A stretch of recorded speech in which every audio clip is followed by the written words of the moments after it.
songs on. Well, I won't ever forget those good times that we spent.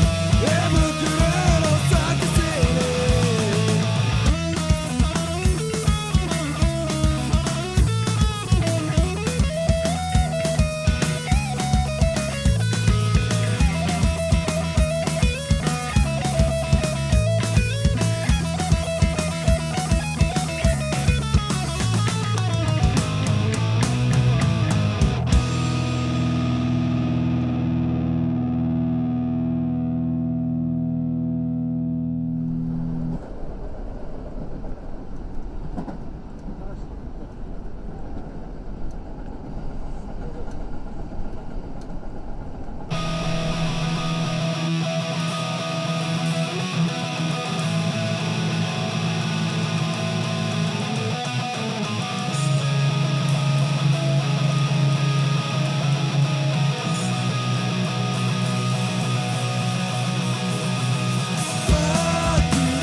And we're live. Now I can turn it down. All right. All right. Nice. Glad to see everything didn't collapse when I showed up this time. Oh yeah, it's still going. Yeah. Still going. So yeah, episode 312 of the weekly. So that's what, 6 years almost I don't want to on its way. calculate I don't want to know how long it is. Is it? And I just got a notice a few days ago was the 9th anniversary of the YouTube channel. Wow. Yeah. Wow. So next year, this than my time, we're kid. celebrating a decade. Yeah, a decade of God. doing this. It's insane. Holy. Yeah, but I think the first 3 years were out of red hands. Yeah, I still. think so yeah. But it's been It a while. does seem like we just did 300. Huh? Yeah. Yes, it's been a while. So how is everybody doing? Hey, nice chat. Nice to see people in the chat. Oh yeah. Nice. That's Matt and Galerion, of course. Nice. And cool. Who else do I got? Yeah, that's Matt. That's Matt's New one. Oh, okay. yeah, or YouTube. Yeah, that's Matt's YouTube. Nice. And Andrew, hey, good to see you. Yeah, I didn't kill chat this time. Nice. So what you been up to? Nothing. Nothing at all. Absolutely Oh, nothing. no. Between like people getting sick with the flu. Luckily, no one else in my house got it, but it was just like Good. like, man, I don't have the time or energy to do anything after that. I think the one thing I did was, even before other people got flu, was spray prime a bunch more of like finally assembled and finally spray primed some more 2mm tiny little armies. Oh, nice. But that's about it. They're sitting there waiting. Cool. And I did start watching Spartacus on Netflix. Oh, The yeah. Gold Stars thing, which It came back. Yeah, it came I back. never finished. I could never bring myself to finish. So I'm like, so if I finish it, yeah. it's going to be over, right? Obviously, right? But then you'll have House of the new one. That's there's a new one. Yeah. Didn't know that. Okay, maybe that's so why I the came. guy that in the first season had the it was injured, the kind of wheeler dealer guy. Yep, yeah. okay. So it's going to be House of him. He's going to get his own. Well, thing. okay. Yeah, well, yeah. I'm not writing it off, but anyway, Yeah. watching that, and I'm like, oh, that's right. Spartacus was from Thrace, right? And the whole thing, and I'm like, I got a crap ton of 2mm Romans that are like the exact time period for like the Servile Rebellion. Right? Oh, So I'm nice. Yeah, Yeah, I should go put together a little tiny like Thracian army, and like DBA has rules for all three Wow. Servile Yeah. war armies, and I'm like, okay, that could be. It's not like they historically fight against anybody else, Mhm. and that's what I was or have been doing when trying to pick the armies. I'm like I see. trying to pick armies that are from the same time period Mhm. and like historically fought against each other. But if you have like one that only pairs up with like one other army, you're like, Yeah. all right. But anyway, I might do that. Nice. Yeah, that's cool. Yeah, I was surprised because it came back because when Spartacus came back, it remembered what I had watched already, and I was just like, oh, Really? yeah, it must have been on Netflix before. Oh, really? In Okay. Japan, yeah. Interesting. And it came back, yeah. So yeah, I didn't get to the end either, but it remembered up to where I had watched. So I was like, oh, yeah, okay, cool. I remember liking that, and I had forgotten how much nudity is in it. All right. So I was just like, whoa, right from the beginning. All right. Well, and okay. it came right, right as that kind of imitation of 300, Yep, so it was yep. all done. Which is why I like it. Yeah, digital blood, and they really it has, and the slow motion, the kind of If you're not expecting it, mhm. you're like, what the fuck? This is garbage, right? Right, Because there's right. that scene right at the beginning where he's like just running from his village, and you're like, what is this, right? Yeah, But then yeah. if you're like, it's almost like bad theater in front of a green screen. Yeah. And then as soon as you go, okay, you buy into it, or you don't, Mhm. but then you're like, right, Mhm. that's what it is, right? Mhm. It's very stylistic, and nobody has that much blood, Right. And very, soap opera-y in the way that the turns come, there's like, oh, and they're plotting against him. Well, and it now also they're- reminded me that I would have loved to run like a kind of dual layer RPG like that, where Mhm. like on the one level, okay, you play as gladiators who are like involved like just in staying alive, and the other layer you're like the ludus owners or like politicians who are Right. using these fights to like Mhm. further your own agendas and stuff, right? Oh, that'd be So- cool, because then the results of the fights could have an influence. Yep, and then you're kind of like fixing the fights to do stuff. Anyway, Right. like I don't really know how you would do it, but Mhm. I thought that would be pretty cool. Yeah, that definitely would be fun. The multiple, yeah, I think like Dune comes closest to being able to do that, because you could actually, because they have dueling, and there's dueling mechanics and everything, and so there are duels of honor. So those could be the the events of death that kind of move things along. But yeah, as far as in that setting, that'd be pretty fun. Nice. So what have you been up to besides painting a lot? Yeah, painting a ton of trolls. Yeah, printing some stuff. I did. I think I told you I got all the reinforcement STLs for Epic Warpath. So any faction now, we've got the base army digitally, and they're not bad. I should have had them on the table so you could see them, but they let you print the bases too, the socketed bases, and they fit perfectly. Like they did a good job. They socket really well, and they're the same size as the other one. they are the same size as the other one, so everything looks really good, and it's so nice that they decided to do that. I think I was talking about that a few weeks ago, but they were during the crowdfunding, they were like, should we do this? Should we not? And they didn't want to hurt the crowdfunding levels to get the money back for doing all the tooling. But because everything is paid for, they're like, okay, and here's the digital releases too. Yeah. And they gave a big discount to anybody that backed it. And then they also made it available, kind of as retail. Right. So the only thing that I don't think is available yet, retail digital, is the super heavies, the giant beasts. The giant things that I kind of... Not specifically Epic Warpath, but the thing I complain about, I'm like, why you put this giant, like 3 foot tall maximal, or maxiture, not a miniature? I'm just like, is this fun? Right? Yeah, but so we've got to give Warpath a shot with its full rules, and so we can do like a starter game with just what was in the starter set, and then figure out, okay, I want to go this way or this way, like whatever, more mobility or more durability. I do wonder why they had only 4 models to a base. Maybe just the number they could fit, or maybe to differentiate themselves from the thing. But I was kind of like, most sci-fi games are squads of 5. Right. Yeah, 5. that's so right. This 4 thing is kind of... Yeah, that's true, because then that means, because it's usually 6 bases, so it's like 20. Yeah, so so it's 24. So I guess they're they want it to be representing something abstract anyhow, but still, you're right. It's funny they didn't make it divisible. I know nothing about Mantic's firefight. Mm-hmm. Maybe that's the number the squad's coming in firefight. They kind of wanted to emulate that. It could be. It could be either the size they decided to go, because they kind of went almost to 12, like 10 to 12 millimeter. They're kind of like Warlord Games Epic for like Pike and Shot, or Epic Hail Seas, or like not like bigger than 10, but not 15. Right. Yeah. So something. It's kind of annoying, to be honest, right? Everybody's got their own scale. Everybody's got their own scale. It's like, oh, come on. All right, come on. Yeah. Oh, but I finally successfully printed my models that I supported myself. Oh, really? That I did support myself. It was bases, though.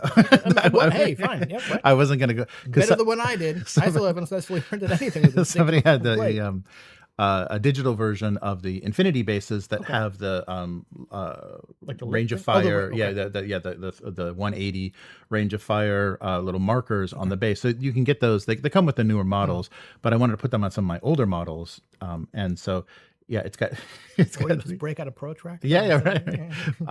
But and they also had insets for magnets and stuff. They got a little in the bottom, so it's a solid piece, and then there's a hole in the bottom to put the magnet in, so it's flush.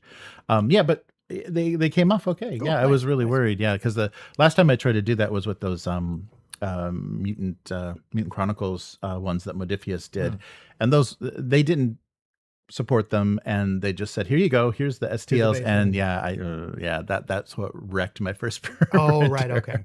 Just mashing one of those into the okay, well then I haven't done anything with Cheetah Box. You're gonna have to show me how you did it, because I have that crap ton of 2mm stuff that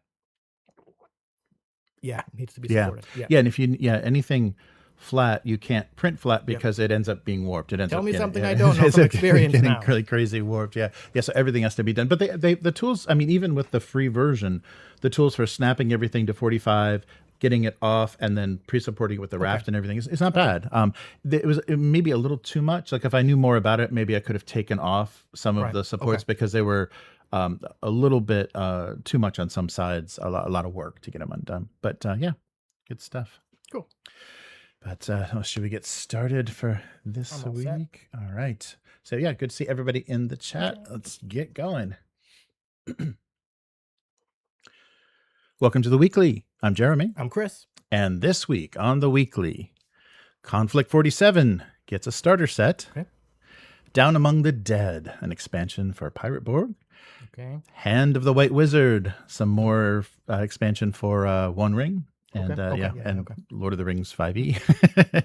And DriveThruRPG partners. Partners with you, perhaps.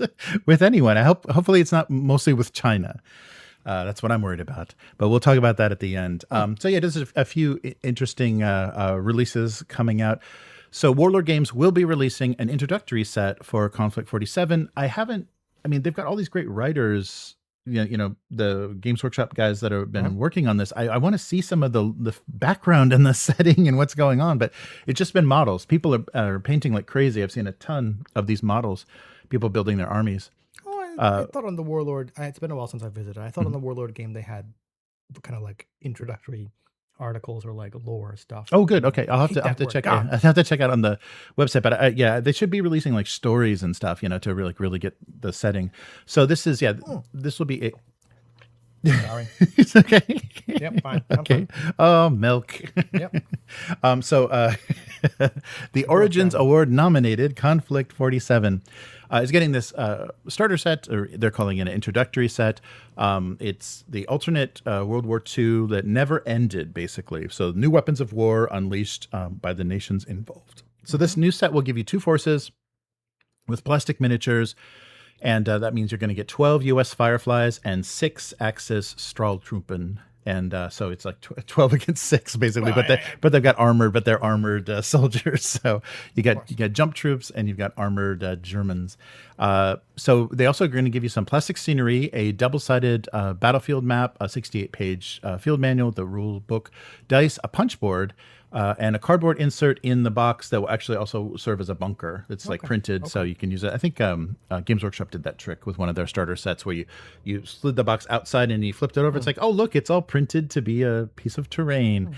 But the interesting thing on the punch board, so they've got the pin markers and they've got a range ruler, but they also have kind of Battletech style walkers. So you can add the walkers to your army, to the starter army, and play like a bigger expanded army, but it's just a 2D piece of cardboard. Kind of reminds me of something old GW did. Oh, yeah? Right? Oh, yeah. There was one of the 40K sets where you're like, here's your Orc Gargant. And you're like, no, it was a Killer Can. It was a Killer Can. And you're like, that's right. It's just a little flat. Okay, whatever, right? So they'll let you try out the rules for, bigger pieces and then, get you hooked. Of course. Right? But I thought that was, that's a very old school kind of fun idea just to have 2D. And they have plenty of room on their punch out sheet, so they went and did it.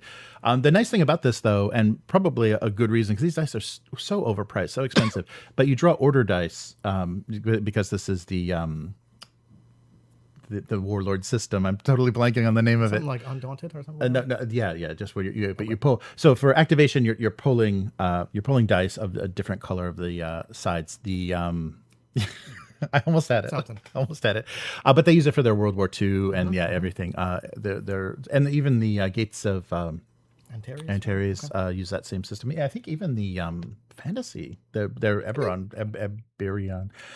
You know what? Okay, I haven't played it, but on paper, it sounds good. You never really you can know. Okay, we're outnumbering you like 2 to 1, so there's a better chance we'll activate before you. But you never know what is going to go next. So you're rolling because everybody's powered by some kind of like bizarre energy. You're rolling these energy dice as well, so it's a ton of d6s, different types of d6s, and getting those in the intro set probably helps a lot of actually getting started, because that's the biggest expense if you want to use their dice. But it's going to be out. It's in pre-order now. This month. It's going to come out sometime this month. It's still marked as pre-order officially, which we're getting into halfway through November. So come on, guys, let's release this. $68 US retail. So the miniatures, that was the thing that kind of turned me off. I was really looking, because I love dust and I love this kind of setting. So I was like, I could get into this, but the models are pretty dear. They're pretty expensive. Right, okay. They're and Warlords always has been Warlord Games. Yep, they're just a shade beyond below. Cool. Let me look at Hail Caesar Epic War. Never mind. Never mind. Right. Oh, no.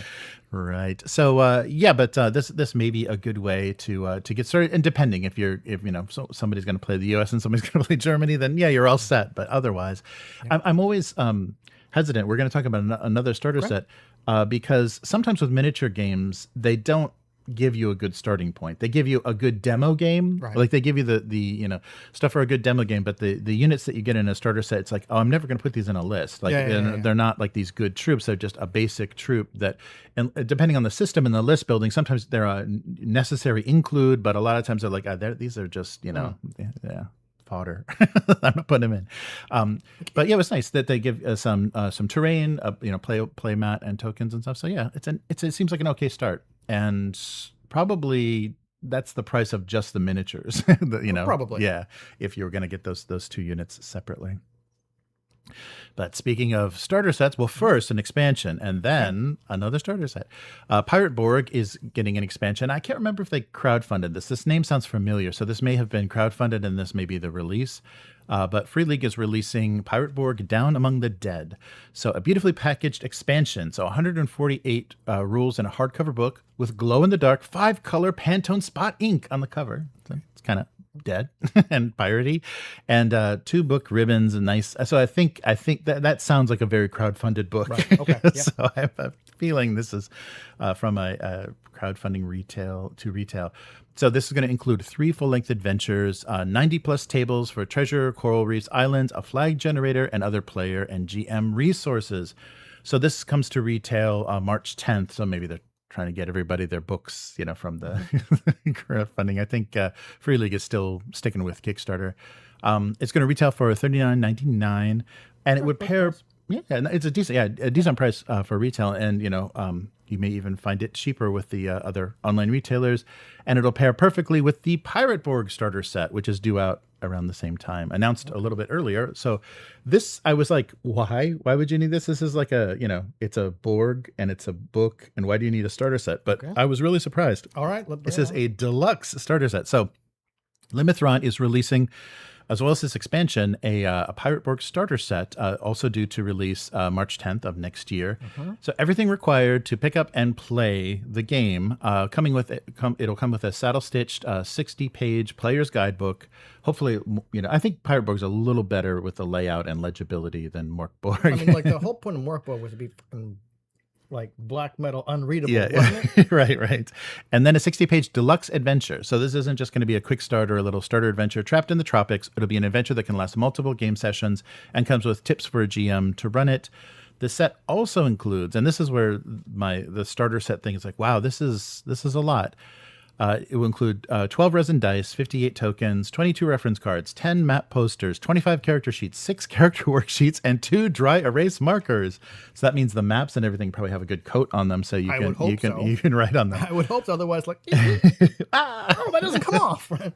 So all of this for about $50 US, $49.99 US. And take a look at this picture. It's a very visual episode.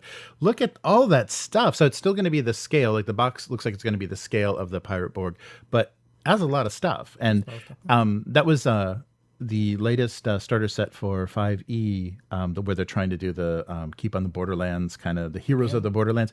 That is crazy expensive. I think it's well over, it's like $69.99 or something. It's well over that. It doesn't come with that much more stuff, but like I think as far as like being able to start a game, this is a much more, I mean, it doesn't look like that there's, I guess they do character sheets, but I don't know if they do pre-gens.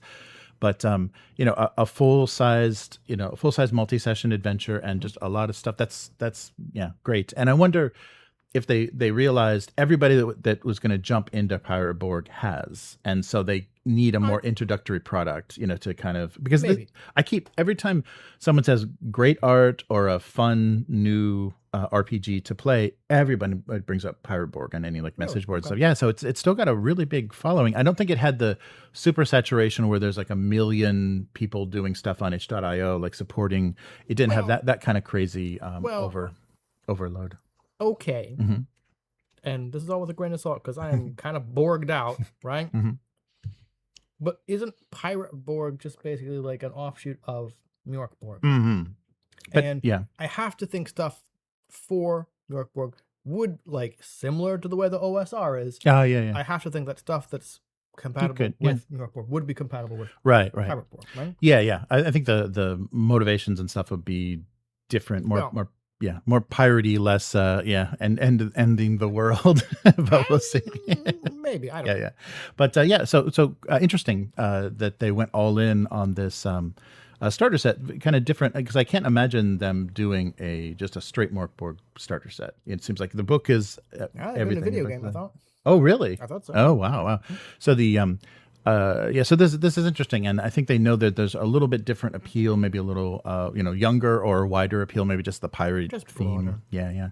So it was fun to see that they kind of basically Pirates of the Caribbean. Yeah, very yes, yeah. The Down Among the Dead sounds very Pirates of the Caribbean, but yeah. So those two things coming out. So yeah, you can go right from your starter set adventure into your Down Among the Dead, depending on how things are structured. But yeah, a lot of stuff and physical stuff for the table. And they've already done, I think there's a whole Pirate Borg module for alchemy. So they did a nice job. I thought you were going to say 5e. Yeah. No, for the VTT alchemy, the really nice visual style. And I think because it's, simple dice rules and stuff, they did it's a nice thing to play around with. Oh, the other thing I'm surprised, I keep seeing when dice are included. Have you started to see that D4 that isn't a pyramid or isn't it's like a bullet? Yeah, it's like a bullet. Oh, yeah, it's like a crystal. It looks like a piece. It's weird. I don't know how those roll, but I'm starting to see more and more of those. It looks like a shard from a larger crystal or something. I know what you're talking about. Yeah, okay. yeah. Yep. It's kind of like the two triangular. Yeah. So I'm seeing, maybe so it lands just like not with like a giant spike. Right. Yeah, you can't step on it and injure yourself. But yeah, so interesting. I didn't expect people to need some onboarding for Pirate Borg, but it's a lot of cool stuff. It's a lot of fun accessories. So if you're playing in person, sounds good. But the White Wizard is now making his appearance for the One Ring. So more Free League. So Free League is releasing a Saruman. Mentioned their sponsor. Yeah, right. No, they're not. Yeah. So the Saruman set called the Hands of the White Wizard for the One Ring and the Trials of Saruman for 5e. Will be added to this collection of source books for the One Ring. So they're really cranking stuff out. As much as they were keeping stuff, it's like, well, we're not playing the War of the Ring. We're kind of playing early days. And so what are you playing? They're doing a lot of interesting source books. And the way they're doing it is with like adventure sites, more similar to Forbidden Lands or Dragonbane, where your characters can just decide what they're going to kind of take on, and things that have connections and how a certain place unfolds affects other events. And there's like the growing influence of Sauron in the and so it's an interesting way to do it. So this book will be coming out for both systems. The setting of this is between 2965 and the War of the Ring, so it's pre-War of the Ring, and the idea is Saruman is still. It's still okay days, right? So you can aid, observe, or challenge him in Isengard. And so along with this book, you're also going to get a source book for Isengard. So everything you would need to use that as a place. Oh, that's silly guy. Pretty okay. You walk this Isengard, you're like, sure, there's a lot of orcs hanging around here. What's going on? Where did all the trees go? So yes, another spring of 2026 release.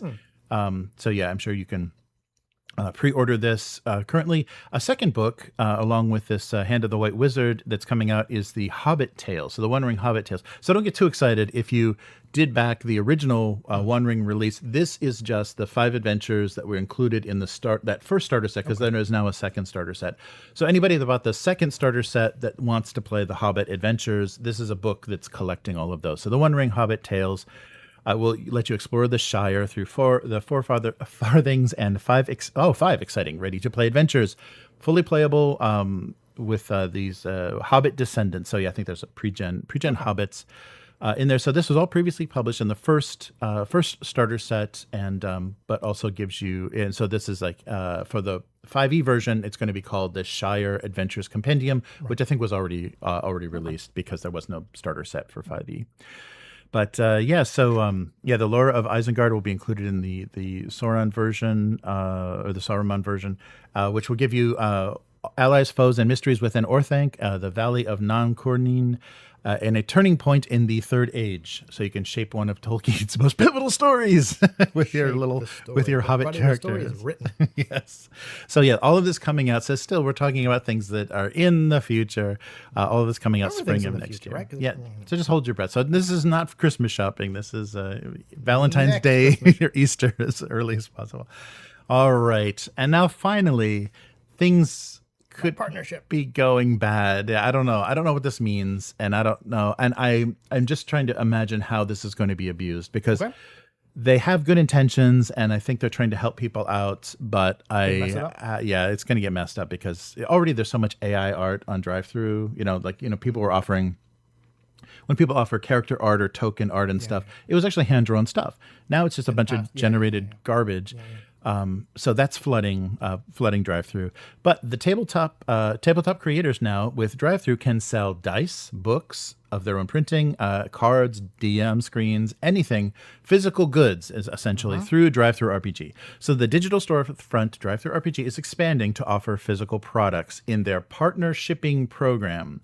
So basically, it looks like they're just going to allow you access to their members, their audience, people that have signed up on the site. So this will allow their publishing partners, so whatever status you are, to list your own inventory, so things like books, dice, cards, directly on their platform, sitting alongside existing digital goods and their print-on-demand titles. However, this is just a test. They're kind of launching this program slowly. Right now, currently, because it's a U.S. company, it's going to be limited to U.S. Companies to U.S. customers. So shipping within the U.S. from U.S.-based. So that means international creators and customers are going to have to wait or maybe never see this happen because of who knows. So this is going to open the door to a wider range of merchandise. But I don't know. It could be a good or a bad thing, but how does this thing work? So this partner shipping program, basically the fulfillment logistics are going to be your problem. They're going to take the orders and they're going to collect the shipping. They'll pass it on to you. They'll pass on the shipping and your royalty, and they're keeping whatever part they keep. I like that it's like your stuff, your responsibility, but you're getting paid royalties.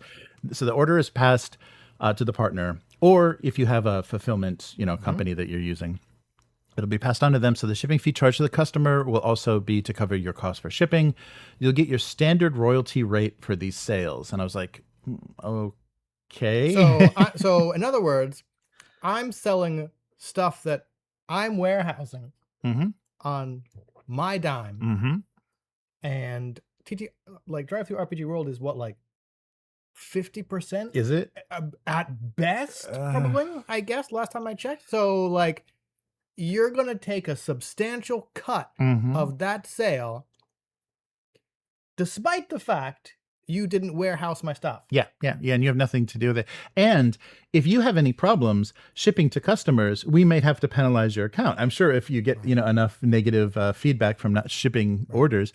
So just charge a heck of a lot for shipping is the only way you're going to make this possible. So yeah, very strange. So either the exclusive or non-exclusive status members will be able to enjoy this. There's no setup fee. There's just a big chunk of money. So I love how they pay you royalties for selling your own stuff. Interesting. Okay, like Matt just said, take 50% of sales. I think, coming off a 3-day blue sky suspension for something I don't even... No, are you fighting with the Warhammer 40K? No, okay, tangent. I have no idea what got me the suspension, right?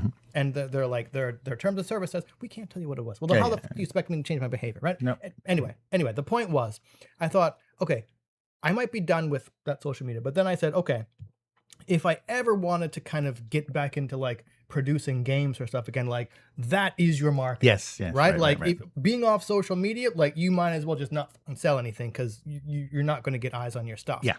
So this made me think, if, I don't know, DriveThruRPG could have said for a modest fee, 5%, 10%, something, will allow you to list your physical inventory on our site. And I think that, or I feel it would have been a fair kind of payment for the amount of eyes you would get on your stuff. Right. Yeah, it would because what you would have paid in marketing would have been that 50%. Yeah, basically they would have said, you know what, we'll let you market on our site, right? For like 5%, 10%, something small like that. The royalties, like 50%, like what did you do to earn that cut of the sale? Nothing, right? You're not like, I'm not a business major, but you're not warehousing it. Like, you're not paying any fees to hold the stuff. I am, right? You said, I'm going to have to like get my own shipping materials and stuff to package this up. I'm going to have to like spend time to go to the store and ship this stuff, or the mail, the post office, and ship this stuff off, right? Where do you get off charging anything more than 15 to maybe like 20%? Kind of a standards consignment kind of thing. Yeah. Good luck. I don't know. Yeah. So I'm wondering why they're doing it this way, because it is strange. So the intention, they're trying to position themselves to compete directly with independent TTRPG fulfillment. So maybe like Melsonian or Exalted Funeral, like the people that handle their own stuff and do their titles directly. So they want to offer this, so that you have them as an option. They're giving you access to, and these are the numbers this is the number that was impressive, to their built-in audience, which welcomes over 20,000 new customers monthly. I mean, I don't know. Yeah. I don't know if that's hyperbole or whatever, but like, I can't argue that that DriveThruRPG doesn't have a huge customer base. Yeah, because they have multiple. Yeah, they have so many variations and a ton of cheapskate customers. Yeah, right? Exactly. Don't not pay. Never give them a pay what you want option. No, man. Like my one experience with that. Like I said, I put Brighthammer up. Like pay what you want on itch. I made like close to 3,000 on that, mostly from tips. Right. DriveThruRPG, crickets. Right, where it's like, wow, you are some cheap mofos. And those are the copies that are probably being traded. Probably on pirate sites too. Yeah, probably. Right. So. My worry with this initially, I was like, oh, this is a big mistake, because if you look at any of these places that let you handle fulfillment, you handle fulfillment. Basically, all you have to do is take the pipe, the sewage pipe, and connect it to a Chinese factory. Dice and miniatures. There's all kinds of garbage on Alibaba and stuff. All you have to do is connect that pipe from DriveThru to that. Just clog up their site with, I can buy dice now on DriveThru, and you're just buying it directly from China. So that may be why they want that 50%, because that's the way to kind of prevent people from doing that. I don't know, because then they're going to be marking it up. So you're paying $2 for a set of dice, and you're marking it up to $30, and they're going to get half of that. Right. So I think that's probably why they're doing it, but I think that's what we're going to see. Just like the abuse of AI on DriveThru, we're going to see people connecting directly to the trash, accessories stuff that some people are reselling on Etsy as their handmade stuff, but it's just that shit pipe connected to Chinese cheap manufacturing. And that's, I think, what we're going to see initially. It's people that are going to say, oh, yeah, I'm based in the U.S., but, use my fulfillment center in China to provide my customers with their wonderful retail experience. So, yeah, we'll see how this works and what actually happens. Yeah, it would have been nice if they had a better approach. But the abuse, I think, that this is going to experience immediately, they'll have to kind of weigh this between how trashy they want, because Amazon, I don't think, really cares about how negative the retail experience is, because they don't make money selling anything. all their money is in the back end technology. So this will be interesting if they make this step and realize, oh yeah, people are just flooding our shop with garbage. Now it looks bad. Maybe we should get rid of this. Well, yeah. Maybe. Or vet partners, have it. Well, that's why they're rolling it out to like certain tier people first, right? Right. So we'll see what this. But I was surprised that they're doing this and what they're thinking, because the first people that are going to jump on this are the get rich quick, scumbags. So maybe, but I wonder if the get rich quick scumbags are the appropriate tier. Meaning what? Meaning because like they only rolled it out to certain. Oh, it's anybody in the U.S. Yeah, it's just I think you get a different split depending on if you're an exclusive. If you're only selling the stuff with them, an exclusive or non-exclusive, I think that's a royalty. So it's all. I'm gonna have to go read up on that anyway. But I was wondering, like, are the number of eyes you get on your stuff through DriveThruRPG worth the royalties they're cutting off your stuff versus what you said about things like places like Smithsonian Council and like Squarespace, right? Like I've seen any number of independent people with their own website, right? Like, okay, going through itch to say, hey, if you want to, like, here's my PDFs. If you want to buy physical copies, come on over to my store. And it's like something hosted on Squarespace or something, right? But again, like the marketing. I don't know what any of the other sort of independent do-it-yourself stores charge. It's got to be less than DriveThruRPG, but you get no marketing. Right. So unless you're out there yelling at everybody and everybody, metaphorically speaking, right? Like you're not going to get people looking at your site. Does that justify what DriveThruRPG is charging? Yeah.